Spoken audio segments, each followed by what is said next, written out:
God's desire, his plan is not a bullseye, it's a target. And I had sort of gotten lost in the reality that I thought that I had to hit the bullseye in order for, whatever, joy, fulfillment, satisfaction. And his thought was, no, it's a target. Get on the target and whatever that target is. And so there's not one thing. There's, sort of a collection of things that you can be a part of in order to live out the brilliance that God's built in all of us. Hey, welcome back this week to the View from the Top podcast. How you doing, man? Good to see you again. I'm doing good, man. It's good to see you. How you been?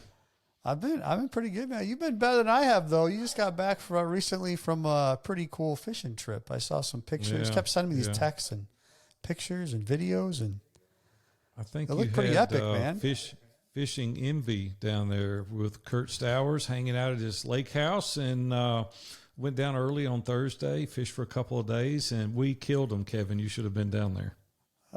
I was really jealous. You kept sending these pictures and little videos. We were doing it on purpose. We were doing it to aggravate you. It was like, so it's worked. So you're telling me, you're confirming today that you had fishing envy. You were jealous of us being. We need to get together and go back down there. You would love it. I mean, he's got a beautiful place, a lot of great fish. Fed me good. Went out to some cool restaurants, and nice. I will have to admit, though, I've got a confession. I'm competitive. I love to fish, and Kurt is better than me fishing. What? I hope he doesn't listen to this episode. Honestly, I don't know that I've ever publicly said that about anybody that I've ever fished with.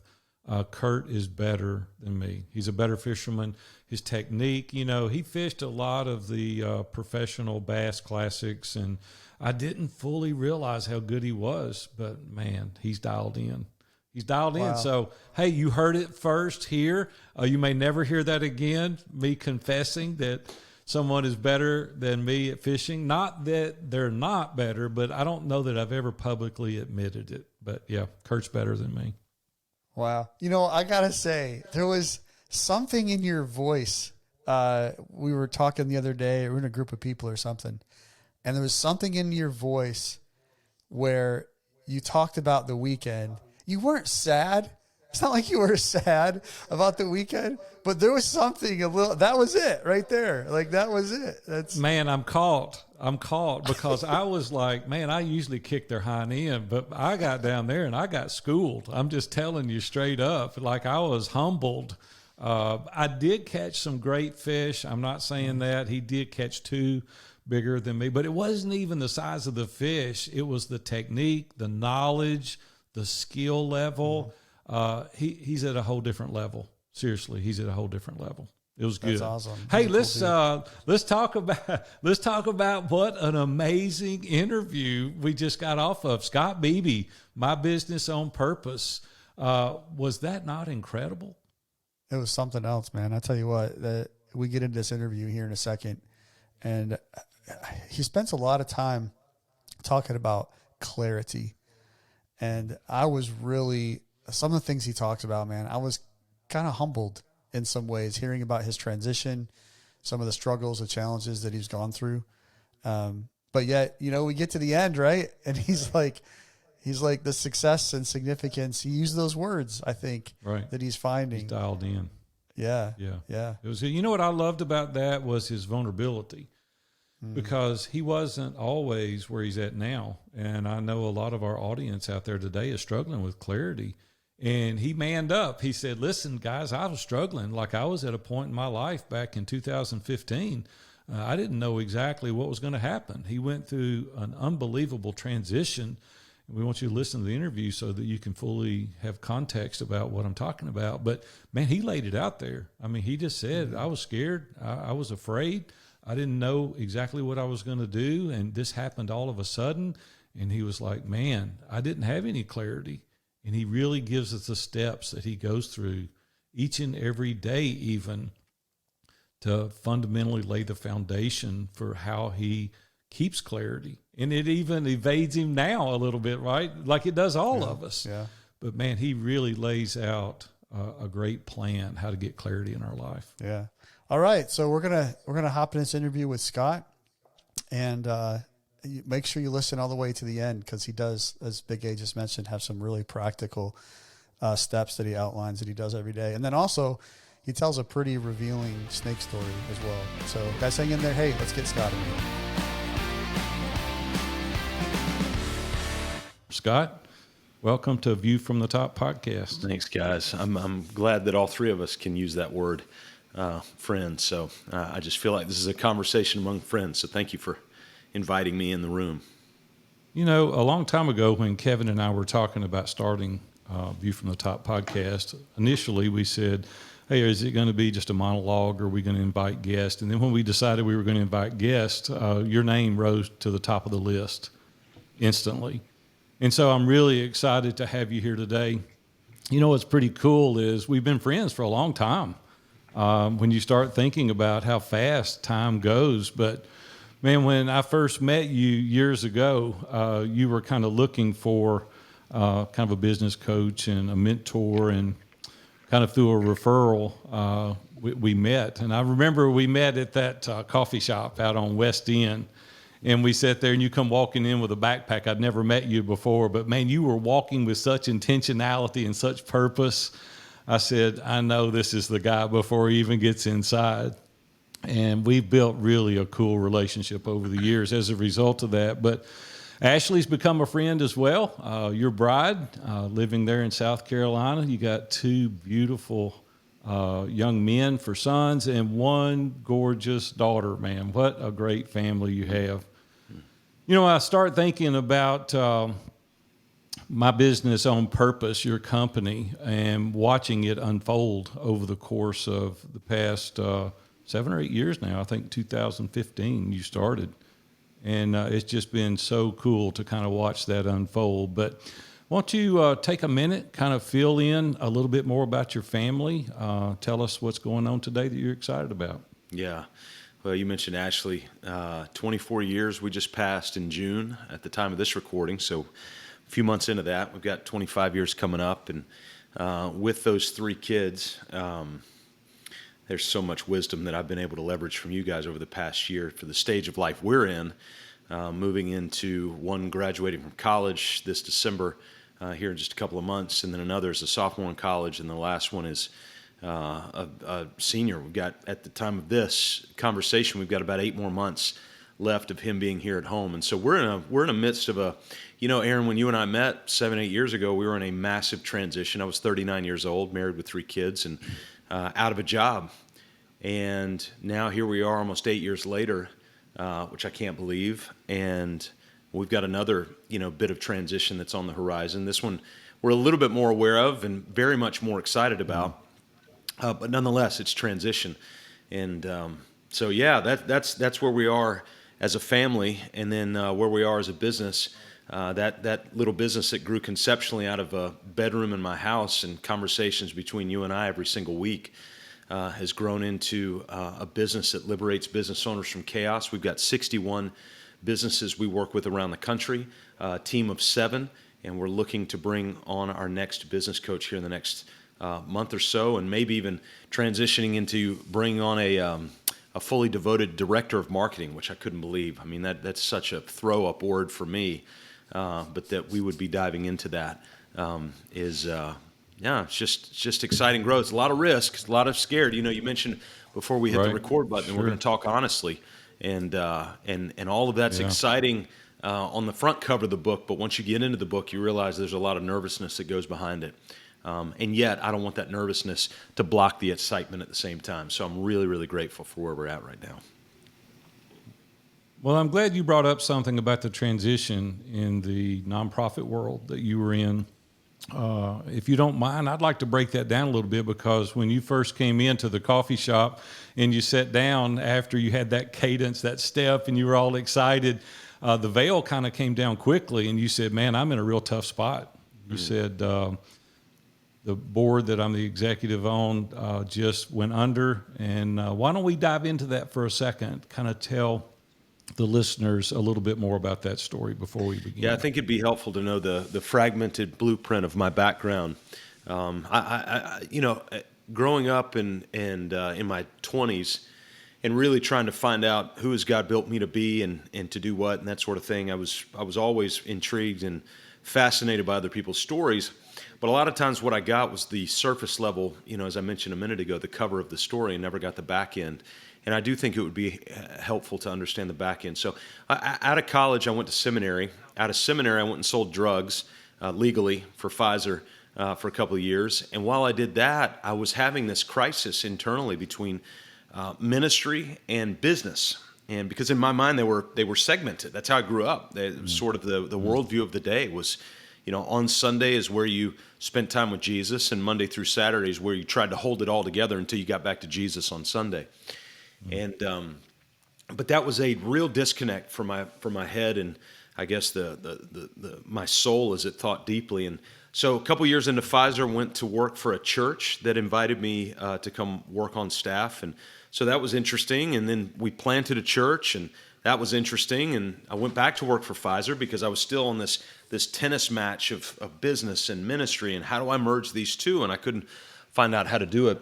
And so while I was back with Pfizer, we started, actually while we planted the church, we started working with a group globally in Nigeria. I had a mentor, Bob Roberts, who taught me this idea of global. Whatever you do locally, do it globally. Whatever you do globally, do it locally. And I love the concept because it really started to marry those two ideas.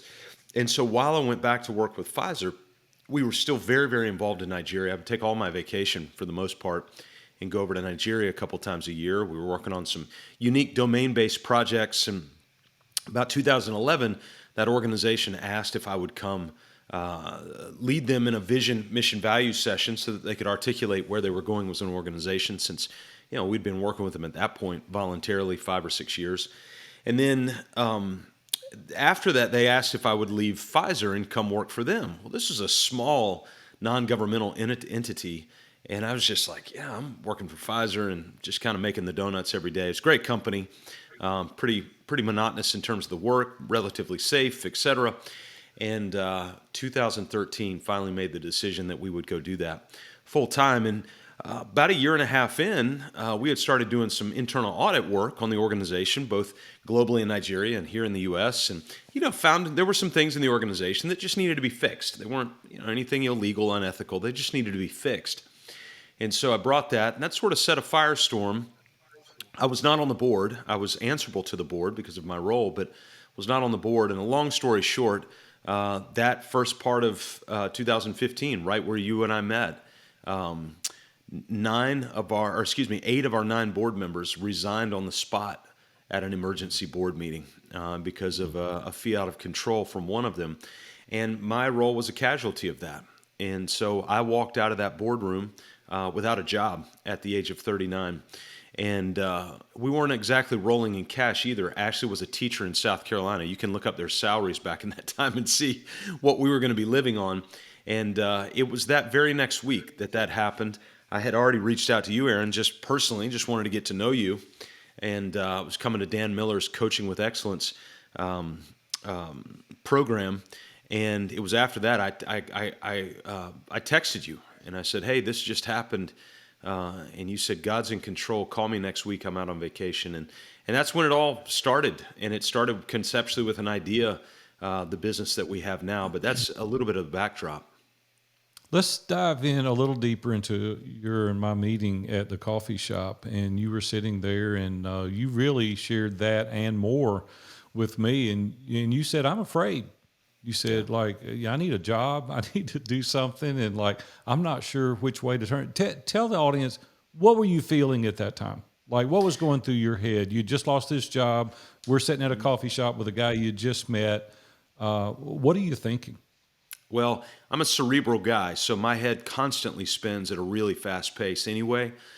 This was not helping to slow it down by any means. And so I had all the thoughts that a normal human would have in terms of provision, family of 5 at home, all of those sorts of things. But I also had sort of a crisis identity moment too. Here I am knocking on the door of 40. 40's not young. That's when you hear midlife crisis and all that kind of stuff, those things are real for a 40-year-old man.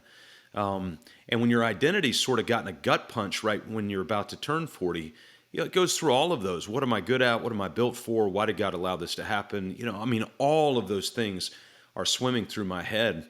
Not the least of when to mention of how we're going to put food on the table, and do I have to go back into an employing setting? I've got all these great ideas. People have told me for a long time. I never forget. A buddy of mine who owns a civil engineering firm told me one time. He said, "Scott, you help me see things I can't see for myself."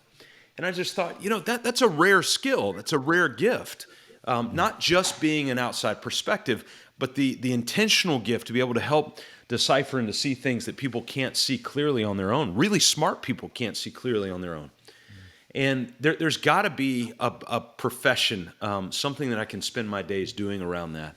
And so I don't want to give any illusion that I had great clarity around what that was. But what I did have clarity on was what other people were telling me that I was really good at.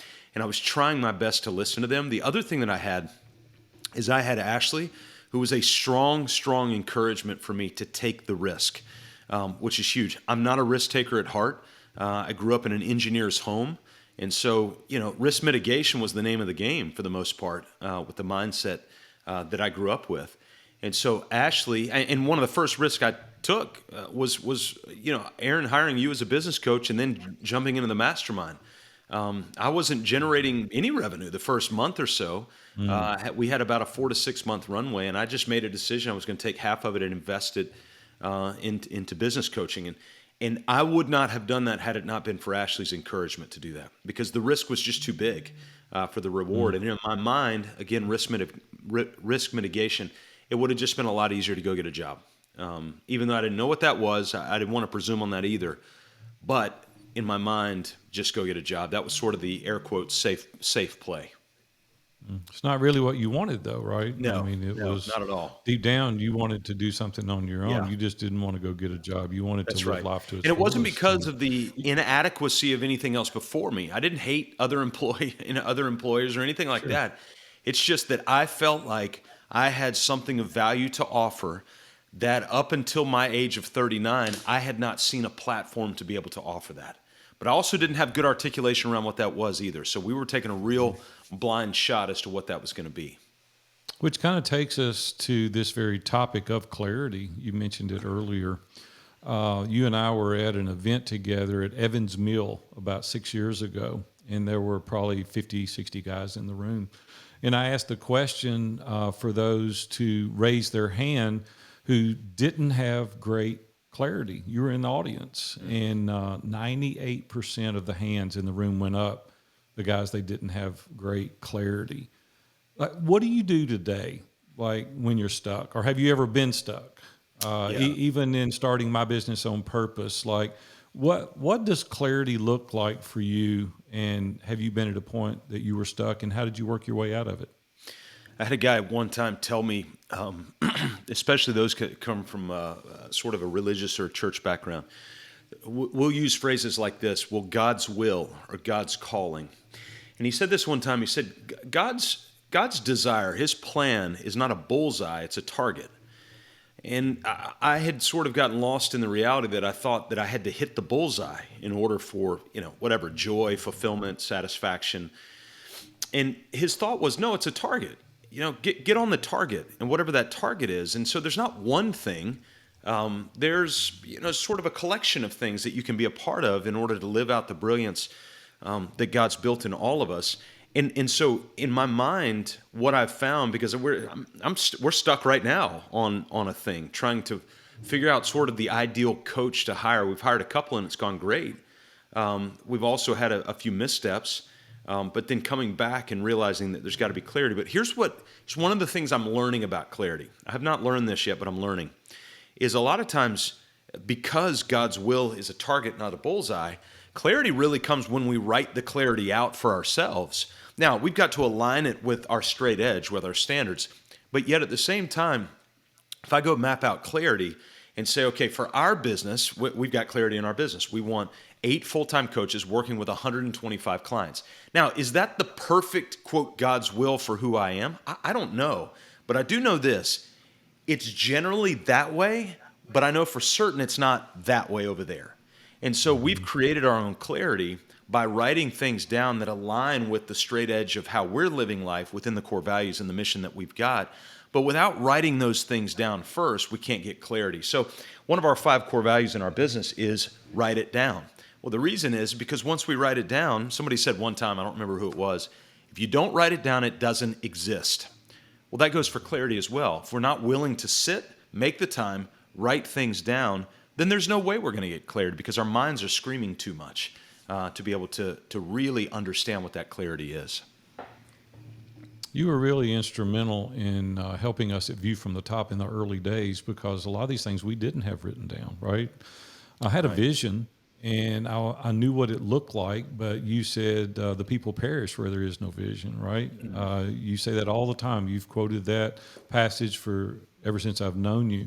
And it really is true. It's given me a great amount of clarity to be able to sit down and write out the vision, and we tweak it, we modify it. We don't hit it dead on every time, right? We're in the general vicinity. We're going that direction, but it really does help to write it down. No question about it.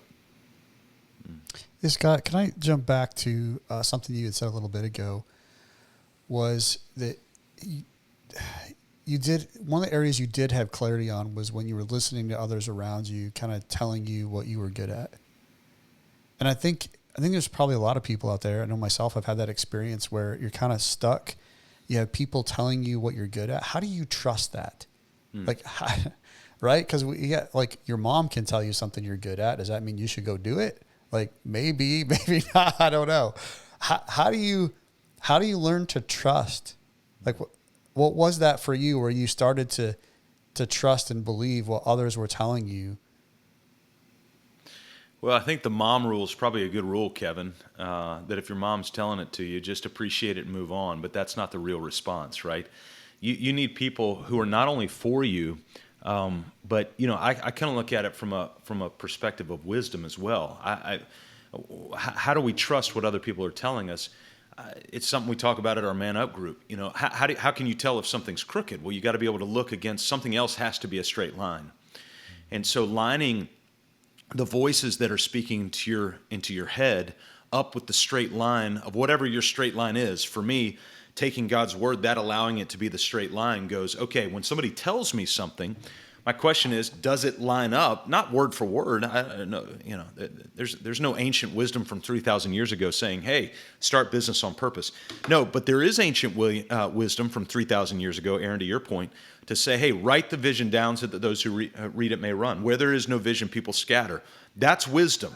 And so then I can take what other people are telling me, line it up against the straight edge of wisdom, and then make a decision around that. There were plenty of people, especially in the space that we all inhabit, there are plenty of people early on telling me, hey, go model after this guy or this lady or whatever. And, this guy's flying around on private jets and slinging coins and doing all that. And it's just, that's not me. I'm not against that guy or that lady, but it doesn't line up with my straight edge. And while that person might be able to throw, jet fuel on what I'm doing, the jet fuel they throw on it, I mean, Aaron, you remember, you and I would have hour-long conversations a year, 2, 3 years in to go, hey, man, if we just followed this thing or this thing or this thing, and it's like, it's sort of like jet fuel to what we're doing. And then we would stop and go, but wait, what if this thing grew to that level, boom, that fast? We wouldn't be able to handle it. I don't think we really want that for our business. So we talk about 5X and 10X and 100X and all this stuff. But my question is, can you handle it? So a lot of times, Kevin, when somebody's speaking into you, I think I have to stop and go, okay, if that they just spoke to me became true, would I want that? Would I be able to handle that? Would I enjoy that? Do I have a desire to be able to do that? We were working with a client one time. He was running a $3 million business. Had him write down his vision within like 3 years or 4 years, not very long out. And he said, I want to have a $50 million, $50 million business. And I said, oh, wow, okay. And I said, well, hey, at $3 million, it's taking you about 6 crews. I don't remember what it was, 20, 25 employees, something like that. I said, at $50 million, now I'll give you some, but if we sort of metric that out, multiply that out, we're talking about, and I don't remember the exact numbers, but let's just make it up. 25 crews, 150 people. Does that excite you? And he paused and he was like, not at all. I said, well, great. Then we don't need to go to 50 million and come back. And so what is that straight edge that when somebody speaks into us, don't just think about the idea and the emotion and the joy of the idea. And I don't want to put cold water on it either. But there's a moment where we've got to think the reality of that idea and we play that out. And what does that look like? And do we, and this is a big word we overlook, do we desire that? Do we desire that? It's one thing to have the capability of it. But with capability, you also need to have desire, or else you're going to run out of gas. Scott, what are some of the daily things that you do in order to get clarity? Like, walk us through what maybe a morning routine may look like, or places that you grow personally and professionally. Like, how do you go about getting that clarity? I've got a third point of a talk that I've been giving recently to all these contractors around the country. And the third point is it starts with the T on this acronym of FIT. Fundamentals, invest in people. And the T means trail a mentor. Trail a mentor. Now, that could be a living mentor. It could be a dead mentor. It could be words from mentors or whatever. For a routine, I also want to be very, very clear that I'm not 100% at this. I'm fits and starts. I've been on the road for the last week and a half. It's been really slow. But I came back this morning jet lagged, and I sat down on my couch and I broke out a book. Right now, what I'm reading is it's called The Blue Book by Jim Branch. It's a former Young Life guy for like 30 years. And he's quoted all sorts of different wisdom people. And that's what I love about it, is he's pulled from wisdom voices from the past, and he's put them in this devotional.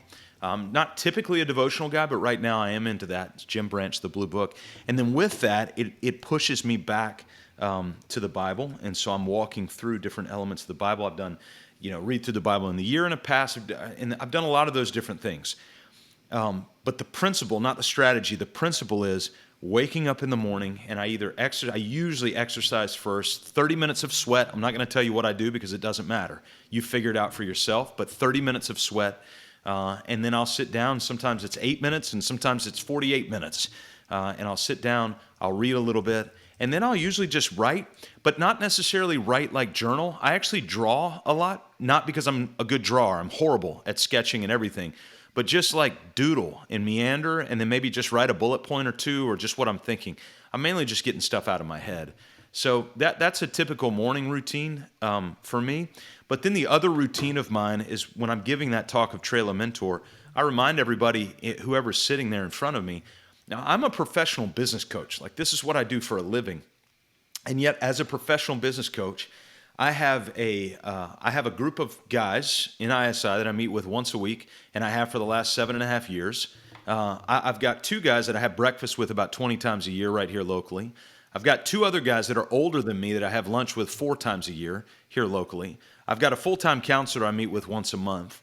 I've got you guys that I meet with on a regular basis. And then there was one other thing that I mentioned. I forget what it was. Anyway, but the reality is I'm a full-time business coach. I'm a guy that dispenses wisdom for a living, and yet I've got to surround myself. And so I've thought about this. I think somebody told me this one time. If you could think of any living or dead person, or either both, that you would want to spend 8 hours with, 8 hours of uninterrupted time, who would they be? And when you come up with that name, typically that person will have written a book. Great. Well, go spend $15, buy the book, and you get 8 hours of uninterrupted time with that person. But the thing is, we don't look at books as that. 53% of Americans have not read a book in the last 12 months. And Mark Twain is credited with this, but I don't know if he said it. He said, those who do not read are at the same disadvantage as those who cannot read. Those who do not read are at the same disadvantage as those who cannot read. And I think it goes back to both getting unstuck and finding clarity, is start to surround yourself with wisdom voices of people that you align with your values, and just ingest and consume and really begin to hear what they say. But that reading, wherever it is, in the morning, midday, evening, whatever, you're surrounding yourself with wisdom voices. And I more than anything else, sweat for a little bit and then read for a lot. That's good. It's a great segue into me sharing this, because all great people do write books, you included. Let Your Business Burn by Scott Beebe. If Yeah. you're interested in spending 8 hours with Scott, you can buy his book and spend an inordinate amount of time with him. Hey, we got a couple more things I want to get into while I've got you, because I want to take full advantage of you being here.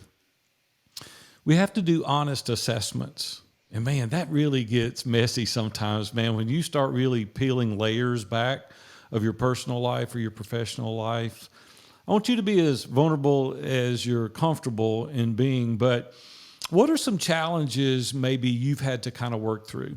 And how did you work through those when you're doing an honest assessment of yourself? And why would you even go through that exercise to begin with? So there's two big things, and they're going to be very macro level statements. So just before your mind allows sort of the cliche to turn it off, just hang with me and I'll explain it. One is the fixed mindset. It's probably my biggest barrier in life is the fixed mindset. And I'll give some texture to that so you understand it. The second is, and this is even bigger, a bigger word, is this idea of fear. I even gave a talk on it at ISI a few years ago, punching fear in the mouth, and I'm still having to punch it in the mouth. It doesn't go away from me. I think that's probably going to be a thorn in my side for a while. Or it has been up until this point. Maybe it'll be gone. That would be great. But this idea of a fixed mindset, I went all the way to my probably 20s, convinced that collecting and storing up, now there's another word called hoarding that was probably more appropriate in my mindset, but I like to use the word storing up, saving, was the path to life and enlightenment. I have since learned differently. Jesus gave a great story about a really wealthy man who was an agriculturalist, and he stored up all of this crop, this bounty that he had harvested, and he put it in these barns. Well, the very next year there was an even bigger harvest coming. So he looked at his barns and he goes, "Man, I don't know what to do with all this harvest." And he goes, "I know what I'll do. I'll tear down these barns and I'll build bigger barns. Then I'll eat, drink, and be merry." And as the story goes, he comes back and he said, the guy that was telling the story said, "Man, you're a fool. You're an idiot. And the reason you're an idiot is because tonight you're going to die. And once you die, all that stuff's going to sit there and rot. And now it becomes a burden to everybody else." And there was something that both of you have helped me with, Floyd has helped me with, beginning to work through. And it's this idea of an abundance mindset. I know it's a cliche term, but again, hang with me. I've defined it this way for me. The abundance mindset is this, is that it's kind of like the Dead Sea, right? Water goes in, but it doesn't go out. That's why they call it Dead Sea. That's how I was living my life, is asset, resource, relationship was coming in, but I was not willing to share that or to distribute that. And being surrounded by a collective group of wisdom people, I'm now learning that my life is like a barn. It's like a warehouse. It's got a receiving department and a shipping department. And both need to be used on a regular basis. I need to be receiving things, receiving words, receiving encouragement, receiving challenge, receiving resource, receiving money, receiving wisdom, all of those things. They come into the warehouse. But I also need to be just as active in the shipping department. And I need to be shipping that wisdom, those words, those friendships, relationships, money, and that sort of thing. There always needs to be an inventory in the warehouse that I need to be maintaining, but that inventory is at a certain level, and that level is my level. It's not your level, it's my level. And so the level that God has me at, that's the level of inventory that I need to maintain. And if I put it in monetary figures, for some people that's a $10,000 level, for others it's a $6 million level. But it's your level, it's not mine. So I'm not looking at your warehouse going, "Man, my warehouse isn't very big." I'm looking at my warehouse going, "This is what I've been given to steward." And so I'm going to steward that. I'm going to manage it both in the receiving department, make sure it's active, and in the shipping department to make sure that these things are going out, being deployed and being dispersed to the people who need whatever's in my warehouse. Yeah, and going through that exercise over the 2-minute description that you've given, it's taken years, right? To go through that. You have to really peel it back, and it reveals another layer, and you have to deal with that. You mentioned somebody, you said Floyd. What are you referring to there? Yeah, so you guys introduced me to Floyd Dawson, who's he's a professional psychologist, professional counselor. But more than that, that's his paperwork, right? In the last 8 years, I've been asked 2 times about my credentials as a business coach. Both, ironically, were by other business coaches. So I've never had a normal business owner ask me about my credentials. And I've never asked Floyd about his because I don't care. What's interesting to me is that Floyd has a straight edge, and he and I share a straight edge. And then with that straight edge, Floyd has decades of wisdom beyond that he can merge with psychological training and all together. And so, I never had a counselor growing up. It took me until I was, I don't know, 44, 45 to be able to get there. But the way it came out, and this is another vulnerable part, I was stuck in a fixed mindset. So the way that we run our business, Ashley, my wife, actually runs all the back-end financials. She's fundamentally our controller for the business. And we follow Mike Michalowicz's Profit First methodology and how it works out. Well, we've added a couple things to it where there's a tracker. Well, Ashley isn't a tracker. She doesn't care because she lives at a higher level of faith than I do. I'm very much a tracker because of my back end and how I operate. And as Ashley was tracking some of the things that I asked her to track, I started building up anxiety and nervousness that we didn't have enough here and enough here. We had, never mind that we'd have more than we've ever had in our life. But in my head, we didn't have enough here and enough here and enough here.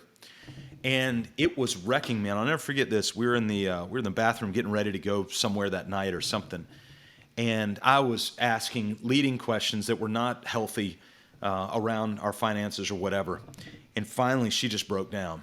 And in her mind, it was just like, all right, this is enough. Like this is a not a faith-driven conversation. This is a fear-driven conversation. And she even told me, she said, you've got to talk to somebody about this. And I had been, Aaron and I had been talking to you about Floyd and all that. So I started calling Floyd.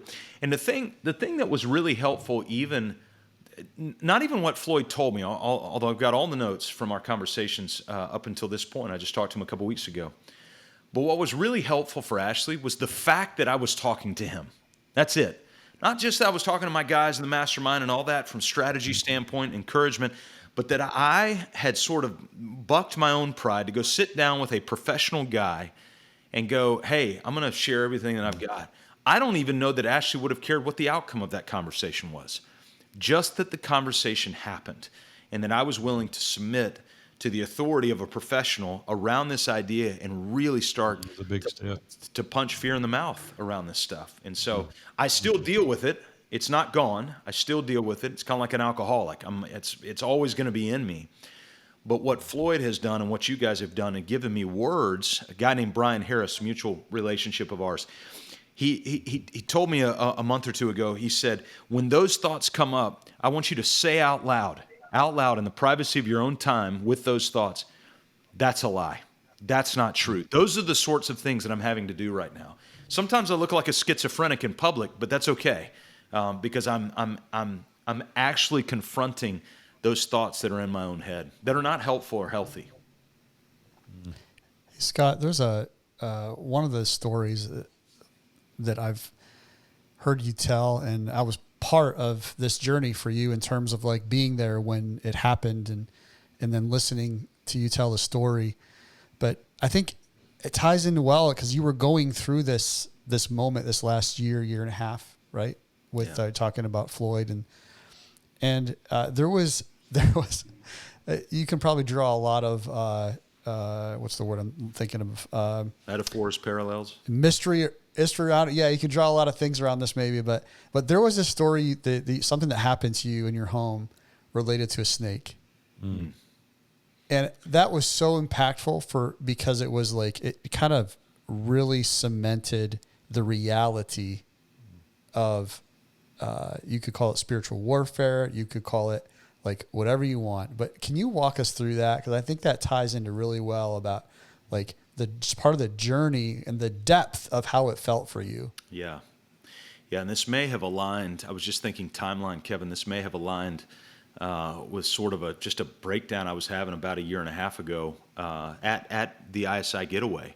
I told these guys up front I didn't want to be there, not because I didn't love them or like them. I didn't want to be there. I was gassed. I was flame out. I was overdoing it in most areas of my life at that point. And anyway, I walked in to our bedroom here at the house. We live in the low country of South Carolina, so there's plenty of wildlife around, but we're also at a raised elevation house. We're on, 5 feet of elevation on our house. It's got a whatever you call it, an undercarriage, not an undercarriage, but where you can go crawl space, where you can crawl in under the Crawl house. space, And so we're about 4 or 5 feet off the ground.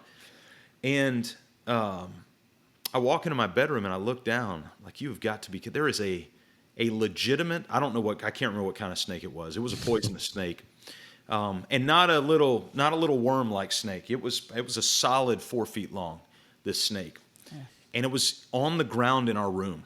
And so just stop for a second and imagine that. They're all poisonous. When they're in your house, Yeah, they're you all will. poisonous. I think they're all don't care what they poisonous are. It's a outside snake. too. But Right. it wasn't one of those little jet black gardener snakes or anything like that. I mean, Yeah. this was a bright, colorful, ready to kill you sort of snake. And I walked in there and just froze. And I went and got the most deadliest weapon I could, a broom. I got a broom. I'm not quite sure why I got a broom, but I got a broom because I thought, man, if this thing gets under the bed or whatever, so I need something kind of flared out that I can. So anyway, we went, and long story short, me and my son wrangled this thing, got it in a bucket or something. And then I took it outside, and I do remember what I did with it. Now, I hope there's nobody that's a super snake lover or a PETA lover on the thing, but I got to tell you what I did with it, because in the moment, and I'm not an overly charismatic guy. I'm a very pragmatic, black and white sort of guy. I'm not a charismatic guy. I do believe very much in spiritual warfare. I've just never been in the sort of the emotional side of spiritual warfare. We took that snake outside, and I was so angry, rageful at the spiritual warfare that I felt in that moment. I took the snake, I put it in a bucket, I poured gasoline on it and lit it on fire right in the bucket. And again, I know it's probably very inappropriate, and yet at the same time, it was imagery for me that you need to go back where you came from, and I'm going to send you back there right now. Because at the end of the day, I'm the one that can control the voices in my head, and recreating circuitry in my head, and instead of living in a life of fear, fixed mindset, there's only so much to go around, and I better get all I can. Again, I still deal with it. I want to be very, very clear. I still deal with it on a regular basis, but I'm much more prone to see it for what it is, and that is, I have an enemy outside of me, as each of us do, and it's not an enemy that you can see until it manifests itself in things like that. And then once you see that, you start to realize, okay, this is real. And I'm going to treat it as such. I'm going to treat it as real. I'm going to take the medication that I've been given, and that medication for me is speaking into those lies that I hear, saying, no, it's not true. It's not true. Sometimes I win and sometimes I don't. But more oftentimes I win because I've been equipped with tools and wisdom to be able to do that. Scott, I think what's really important that you're saying, I hope the listeners are not missing it, is that sometimes it goes away, sometimes it doesn't go away, but you keep dealing with it, right? That's right. You keep showing up, you keep saying these things out loud, you keep praying, you keep reading, you keep studying, you keep getting coaches, like you never quit. You just keep on keeping on. Well, we won't discuss what you've accomplished with My Business on Purpose here, but it's been amazing what you have done in a 7-year period. I remember you sitting there at that coffee shop as we start to close out this interview, but you sat there and you told me how much you needed to make. And you said, man, if that was even possible, like, do you think that's even possible? Mm-hmm. And I started laughing and I said, man, we're going to look back on this and you're going to see how ridiculous that was. Yeah. And today it's 5 or 6 times that what you had hoped to, because you keep pushing those voices back. Mm-hmm. You keep looking ahead. You keep casting the vision. And it's such an encouragement to me to be able to watch you over this 7-year journey just continue. And there's not a person listening to us today that can't do the same thing. That's right. That's what's so exciting, right? It's not that you've got the magic bullet. It's not that you've got the silver lining. It's that you're relentless. You're consistent. You just keep on, keeping on, keeping on. And I get excited. I may start preaching here in a minute. I get so excited when I watch guys like you go through that process. I know community's been a big deal for you, right? In your personal community and the community in Iron Sharpens Iron Mastermind. What do you think are some of the real values of being in community? Well, I'll merge it with something that you mentioned earlier. You know, I think we've been sold a bit of a bill that if we can just sort of crush it over the next, whatever, 5 years, 10 years, then we can sort of ride off into the sunset. And where we live in the low country of South Carolina, we're surrounded by retirees. So we're surrounded by case studies of that mindset. And I can tell you from where I sit, you don't want that world. You don't want that world. And so, you mentioned a minute ago that we still deal with this and we still just push through and grind. We weren't meant to sort of fill up the barn and just sit back and eat the rest of our lives. That's not a helpful mindset. It's not a healthy mindset. We were meant to spend our lives. That doesn't mean we're meant to overspend. You can't overspend your life because, it runs out at some point. We're finite people. And yet to spend, and it goes back to that receiving and shipping department, right? In order to ship something, we have to have received it. And so it is an exercise in faith, but all of life is an exercise in faith.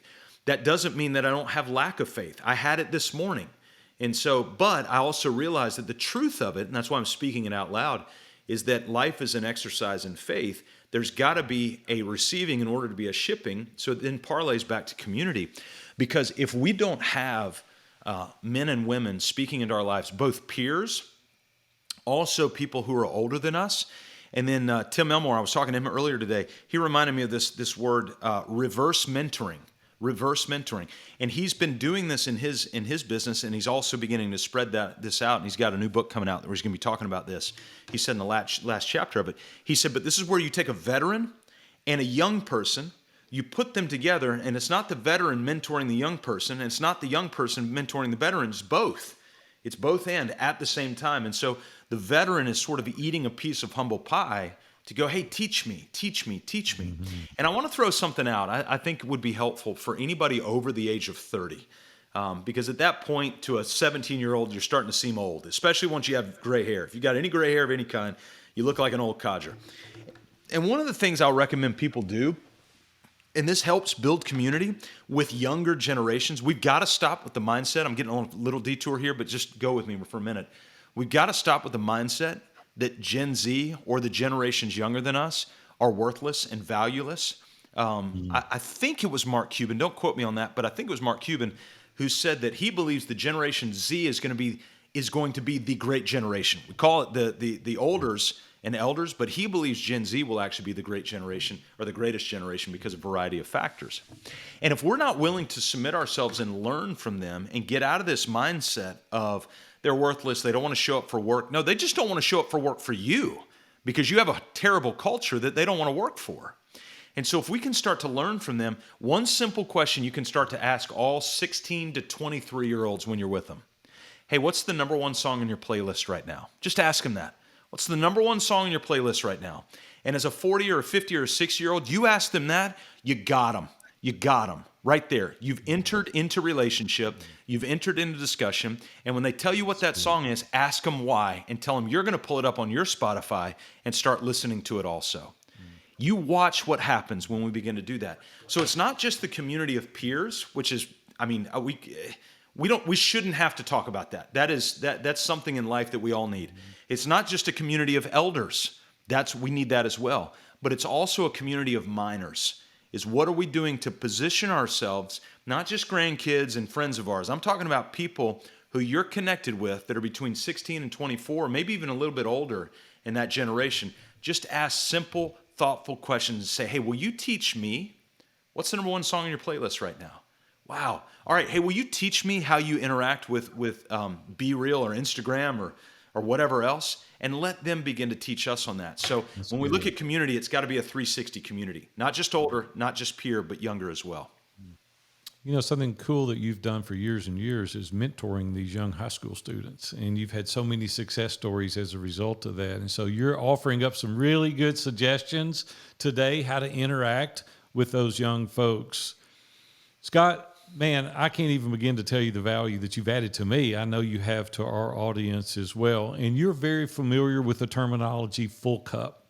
We talk about it all the time. What is your full cup outside of what you've already shared today? What is one tip, trick, hack, book, something that you would encourage our audience to go out today and take a look at? It's a little goofy. We've got a mission as a family. It's to be a light and create space through adventure, wisdom, and time around the table. I think there's two elements I would encourage people to do. And I know this doesn't have a lot to do with, well, let me rephrase that. It has everything to do with business, just not your business. And this isn't a business strategy. This is something to implement at home. But when you're around the dinner table, first you got to make time to be around the dinner table.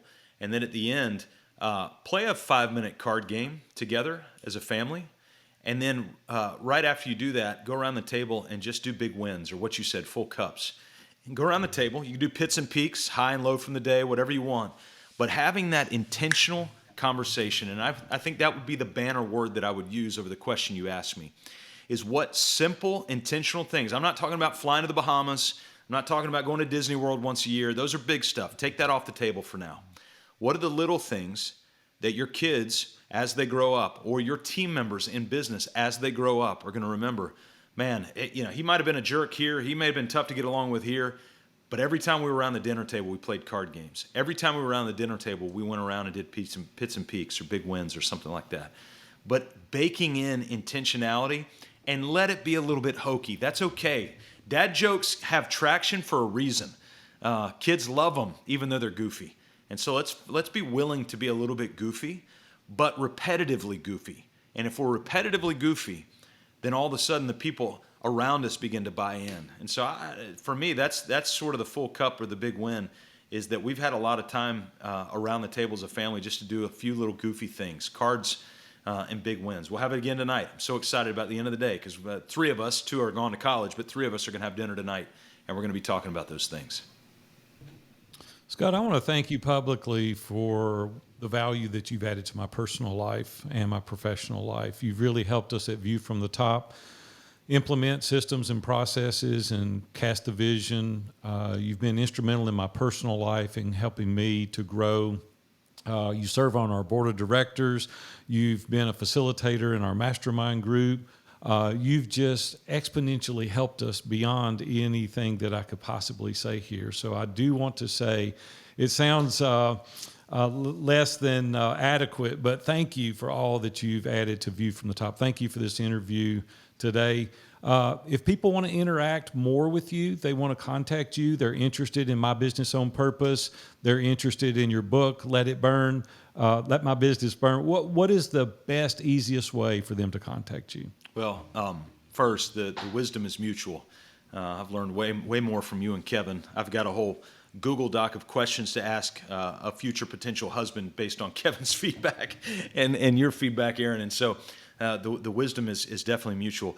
If anybody wants to check out what we do, probably the best way to go is to our website at mybusinessonpurpose.com. Now, if you add a little keyword on the end, so mybusinessonpurpose.com/healthy, there's a 5 to 7 minute health assessment you can actually take if you own your business. Or if you don't, you can take this health assessment and it'll give you a numerical value to the health of your business so you can begin to understand what that health looks like. And so that's probably a good place to start. mybusinessonpurpose.com/healthy.